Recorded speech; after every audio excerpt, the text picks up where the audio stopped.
Okay Bala sir నా అసలు అఖండ తాండవానికి కథ ఎంచుకోవడానికి కారణం ఏంటి?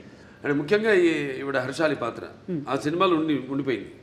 దాంట్లో చివరిలో అంటాను నేను, మీకు ఎప్పుడు ఎటువంటి అవసరాలున్నా నన్ను ఒకసారి తలుచుకో, నేను నీ ముందు ప్రత్యక్షం అవుతాను అలా అంటాడు.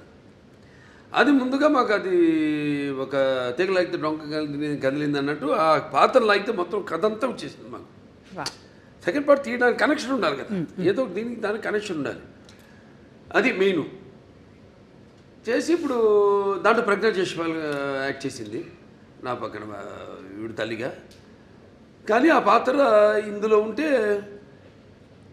ఏం చేస్తుంది అన్నది పాత్ర ఊరికే పక్కన నిలబడి ఉండడం కాదు కదా, దాంట్లో ఎంత గొప్ప క్యారెక్టర్, అది ఎంత ఉదాత్తమైన పాత్ర, ఎంత అద్భుతమైన పాత్ర, చాలా బాగా బ్రహ్మాండంగా చేసింది ఆవిడ, న్యాయం చేసింది ఆ పాత్రకి.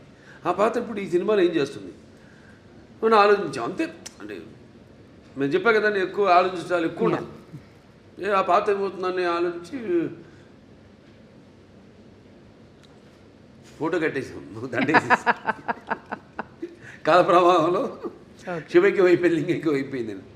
లేకపోతే సినిమా నిడివి ఏదైతే మన కోలమానం ఉంటుందో సినిమా ఎంతసేపు మనం కూర్చోబెట్టాలి, జనాన్ని అన్నది ఇంపార్టెంట్.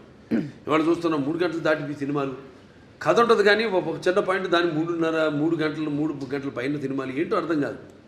మేము ఇప్పటికి ఇంత పెద్ద సినిమా తీసి, పెద్ద సినిమా అంటే ఎక్స్పెక్టేషన్. ఇప్పుడు దాంట్లో ఎందుకు పెద్ద అంటున్నానంటే, అఖండ మొదటి భాగం విడుదలైంది కోవిడ్ టైంలో, పాండమిక్ టైంలో. అప్పుడు ఎవరికి ధైర్య సాహసాలు వాళ్ళ సినిమాలు విడుదల చేయడానికి ఎవరికి అంత ధైర్య సాహసాలు రాలేదు. చూస్తారా అసలు జనం బయటకు వస్తారా, ఆ మూడ్లో వచ్చి చూస్తారా అన్న ఒక భయం, ఒక ధైర్యం లేక అప్పుడు మేము ఈశ్వరుడి మీద భారం వేసి సినిమాని రిలీజ్ చేయడం జరిగింది. అఖండమైన విజయం సాధించింది. అలాగే ఈ సినిమా తర్వాత మిగతా సినిమాలన్నీ రిలీజ్ అయినాయి. మన తెలుగులో కానివ్వండి, బాలీవుడ్ కానివ్వండి, టాలీవుడ్ కానివ్వండి, కాలీవుడ్ కానివ్వండి, ఏది ఎక్కడన్నా మనకి ఈ సినిమా రిలీజ్ అయిన తర్వాత. సో అదొక నమ్మకం మాకు. సో ఈ సినిమాలో మీ పాత్ర ఉంది కాబట్టి ఈ నీడిమ్ అన్నది ఒక చాలా ఇంపార్టెంట్. నాకు మామూలు సినిమాల కంటే కొంచెం పెట్టుకుంటా ఎక్స్ట్రా, ఎందుకంటే నా సినిమాలన్నీ కొంచెం లార్జర్ దెన్ లైఫ్ అన్నీ.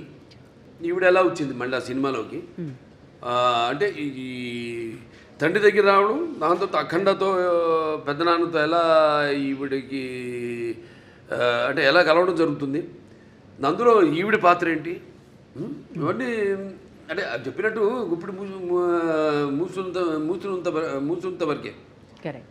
ఒకసారి తెరిచేసామా అంతే మొత్తం, అంతే కథంతా మీరు చూస్తారు సినిమా థియేటర్లో చూస్తారు.